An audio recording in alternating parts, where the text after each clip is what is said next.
Hello friends, ഇന്നത്തെ video ഞാൻ പറയാൻ പോകുന്നത് തെലങ്കാനയിൽ ഹൈദരാബാദിൽ 6 വയസ്സുള്ള ചൈതന്യ എന്ന് പറഞ്ഞ പെൺകുട്ടിയെ അതിക്രൂരമായി കൊന്ന ഒരു കൊലപാതകത്തെക്കുറിച്ചാണ് ഇന്നത്തെ വീഡിയോ ഞാൻ പറയാൻ പോകുന്നത്. എന്നാൽ നമുക്കിനി വീഡിയോയിലേക്ക് പോകാം. ഈ സംഭവം നടക്കുന്നത് 2021 സെപ്റ്റംബറിൽ 1-ാം തീയതിയാണ്. അവിടെ വീടിനടുത്ത് കളിച്ചുകൊണ്ടിരുന്ന ചൈതന്യ പെട്ടെന്ന് തന്നെ കാണാതാവുകയാണ്. വീട്ടുകാർ അവിടെയൊക്കെ നോക്കി, പക്ഷേ ചൈതന്യയെ പറ്റി ഒരു വിവരവും കിട്ടുന്നില്ല. നാട്ടുകാർക്കും എല്ലായിടത്തുമൊക്കെ അന്വേഷിക്കാൻ പറയുന്നുണ്ട്, പക്ഷേ എവിടെ നോക്കിയിട്ടും ചൈതന്യയെ പറ്റി ഒരു വിവരവും കിട്ടുന്നില്ല. എത്ര നേരം അന്വേഷിക്കുകയും ചെയ്യുന്നുണ്ട്, പക്ഷേ അവൾ എവിടെ പോയി എങ്ങനെയാണെന്ന് ഒരു വിവരവും കിട്ടുന്നില്ല. അവളുടെ അച്ഛനും അമ്മയ്ക്കും ഭയങ്കരമായിട്ട് ടെൻഷനുമായി തുടങ്ങി. അങ്ങനെ ഇരിക്കുമ്പോഴാണ് അവർ വൈകാതെ തന്നെ തീരുമാനിക്കുക പോലീസിനെ അറിയിക്കാമെന്ന്. അങ്ങനെ പോലീസിനെ അറിയിക്കുകയും പോലീസ് അവിടെ എത്തുകയാണ് ചെയ്യുന്നത്.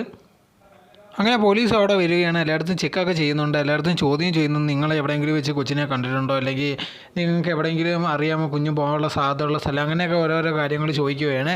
അങ്ങനെ ഇരിക്കുമ്പോഴാണ് ചൈതന്യയുടെ അമ്മ പറയുന്നത്, എനിക്ക് ഒരാളെ ഡൗട്ട് ഉണ്ടെന്ന് പറയുന്നത്.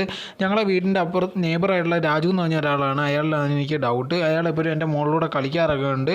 സോ അയാളിൽ എനിക്ക് ഡൗട്ടുണ്ട്. അതുപോലെ തന്നെ അയാളത്ര നല്ല ആളൊന്നുമില്ല. സോ അതുകൊണ്ട് തന്നെ അയാളെ ചെക്ക് ചെയ്യണമെന്ന് പറയുകയാണ്. സോ അങ്ങനെ വീട്ടുകാർ ഇതേ കണക്ക് സംശയം പറയുന്നുണ്ട്. പോലീസ് ഓക്കെ ഞങ്ങളിത് നോക്കാമെന്നും പറഞ്ഞ് രാജുവിൻ്റെ വീട്ടിലേക്ക് പോവുകയാണ് ചെയ്യുന്നത്. പക്ഷേ ആ വീട് നോക്കിയപ്പോൾ കാണാൻ പൂട്ടിയിട്ടിരിക്കുകയാണ്. അവരുടെ പേരൻസും പറഞ്ഞുകൊണ്ട് എല്ലാ ദിവസവും ഇവിടെ ഉണ്ടാകുന്നത്, പക്ഷേ ഇന്ന് സാധാരണ രീതി മിസ്സിങ് ആയിരിക്കുന്നത്.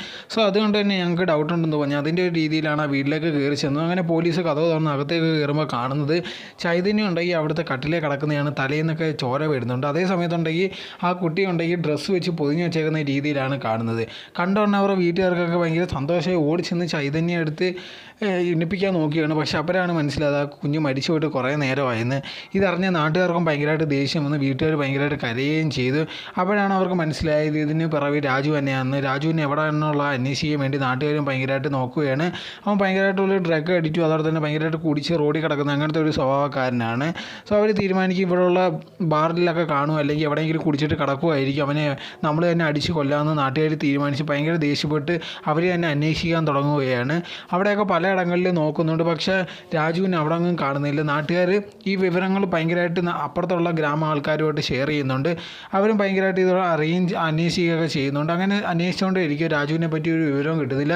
അങ്ങനെ പോലീസും ഉണ്ടെങ്കിൽ അവൻ എവിടെയാണ്, അവനെ പറ്റിയുള്ള എല്ലാ കാര്യങ്ങളും തിരക്കുവാണ്.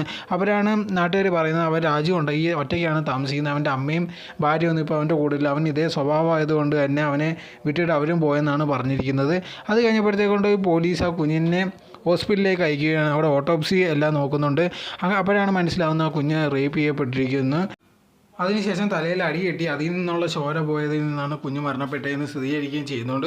സോ അങ്ങനെ രാജുവിനെ പറ്റിയുള്ള അന്വേഷണം തുടർന്നുകൊണ്ടേയിരിക്കുന്നു. പക്ഷേ എവിടെയും ഒരു വിവരവും കിട്ടുന്നില്ല. അവൻ പോകുന്ന സ്ഥലങ്ങളിലെല്ലാം അന്വേഷിക്കുകയും ചെയ്തു, അവിടെ ഒരു വിവരവും കിട്ടുന്നില്ല. അങ്ങനെ ഇരിക്കുമ്പോഴാണ് നാട്ടുകാർ ഇത് ഭയങ്കരമായിട്ട് ഏറ്റെടുക്കുകയും അവനെ കണ്ടുപിടിച്ച് കൊല്ലണമെന്നുള്ള അങ്ങനത്തെ രീതിയിലൊക്കെ പോവുകയും ചെയ്യുന്നത്.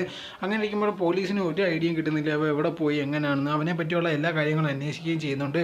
പിന്നെ അടുത്തുള്ള സ്ഥലങ്ങളിലൊക്കെ CCTV ഒക്കെ ഉണ്ട്, അതൊക്കെ നോക്കുന്നുണ്ട്. പക്ഷേ അവനെ പറ്റി ഒരു വിവരവും കിട്ടുന്നില്ല. അങ്ങനെ ആകുമ്പോഴാണ് അവനെ പറ്റിയുള്ള ലുക്കൗട്ട് നോട്ടീസൊക്കെ ഇറക്കുന്നതും.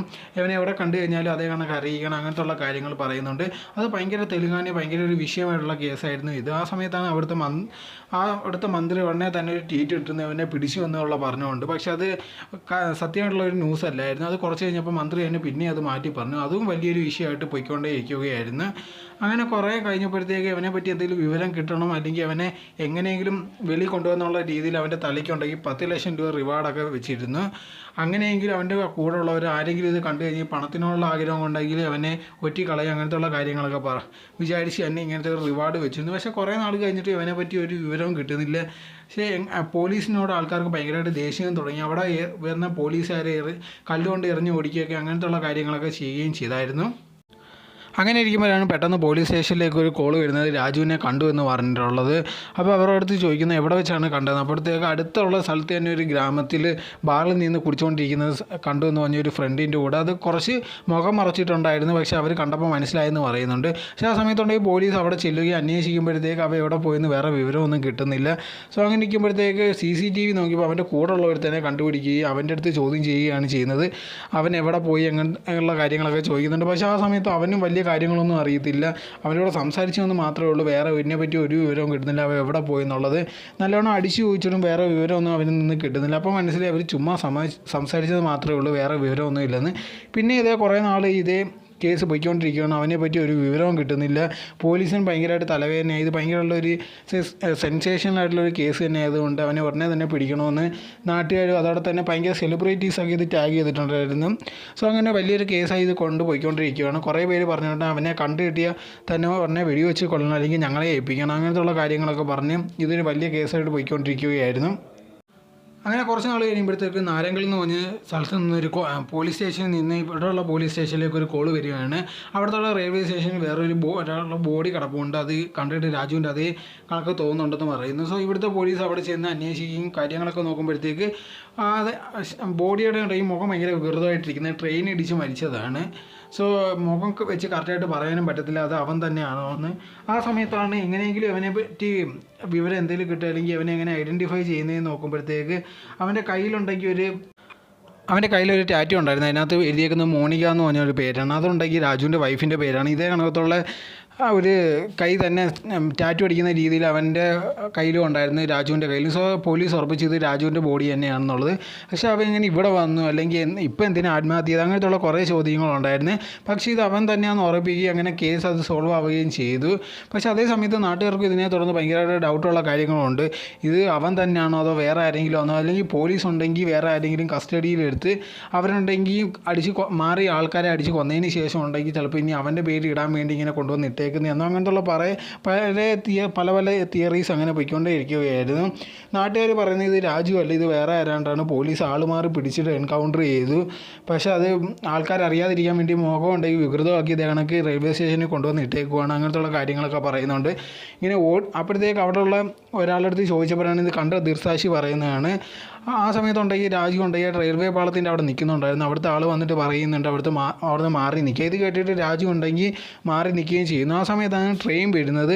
ആ സമയത്ത് രാജു ഓടി വന്ന് അതിൻ്റെയൊക്കെ എടുത്ത് ചാടുകയായിരുന്നു. അങ്ങനെയാണ് മരണപ്പെട്ടതെന്ന് പറയുന്നത്. പക്ഷേ അങ്ങനെ ഇടിച്ചു പോയാൽ പോലും ഭയങ്കരമായിട്ട് ചെതറി അവൻ്റെ ശരീരമൊക്കെ പോകാനുള്ള സാധ്യതയുണ്ട്.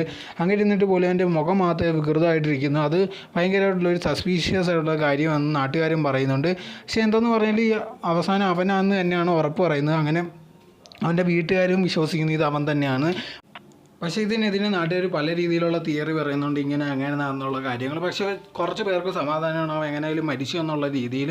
പക്ഷേ ചിലർ പറയുന്നു അങ്ങനെയല്ല, അവൻ ജയിലിൽ തന്നെ കിടക്കേണ്ടതായിരുന്നു, അല്ലാതെ ഇങ്ങനെ മരിക്കാൻ പാടില്ല. അങ്ങനെ കുറേ രീതിയിലുള്ള അഭിപ്രായങ്ങൾ പറയുന്നുണ്ട്. അതേ സമയത്തുണ്ടെങ്കിൽ അവൻ രാജുവിൻ്റെ ഭാര്യ ഉണ്ടെങ്കിൽ പറയുന്നുണ്ട് എൻ്റെ ഭർത്താവിനോട് ഇവർ ക്രൂരതയെ ചെയ്ത് അങ്ങനത്തുള്ള കാര്യം പറഞ്ഞ് അങ്ങനത്തെ പോസ്റ്റൊക്കെ ഇട്ടിട്ടുണ്ടായിരുന്നു. അതിനെതിരെ പബ്ലിക്കും ഭയങ്കരമായിട്ട് ഹാർഷായിട്ട് റിയാക്റ്റും ചെയ്തിട്ടുണ്ടായിരുന്നു. ഈ കേസ് അവസാനിച്ചെന്നുള്ള രീതിയിലാണ് ഇതുവരെ വന്നിട്ടുള്ളത്. ഈ കേസിനെ പറ്റി നിങ്ങൾ എന്തുകൊണ്ട് വിചാരിക്കുന്നതെന്ന് കമൻറ്റ് ബോക്സിൽ കമൻറ്റ് ഇടുക. ഇതുപോലത്തുള്ള ഇൻട്രസ്റ്റിംഗ് വീഡിയോസ് ആയിട്ട് ഞാൻ അടുത്തോട്ടം വരുന്നതാണ്. നിങ്ങൾ ഈ ചാനൽ ആദ്യമായിട്ടാണെങ്കിൽ മറക്കാതെ ലൈക്ക് ചെയ്യുക, ഷെയർ ചെയ്യുക, കമൻറ്റ് ചെയ്യുക, മറക്കാതെ സബ്സ്ക്രൈബ് ചെയ്ത് അടുത്തുള്ള ബെൽ ബട്ടൺ അമർത്തുക. എന്നാലും ഞാൻ ഇനി ചെയ്യുന്ന വീഡിയോസ് എല്ലാം നിങ്ങൾക്ക് നോട്ടിഫിക്കേഷനേ വരികയുള്ളൂ. താങ്ക്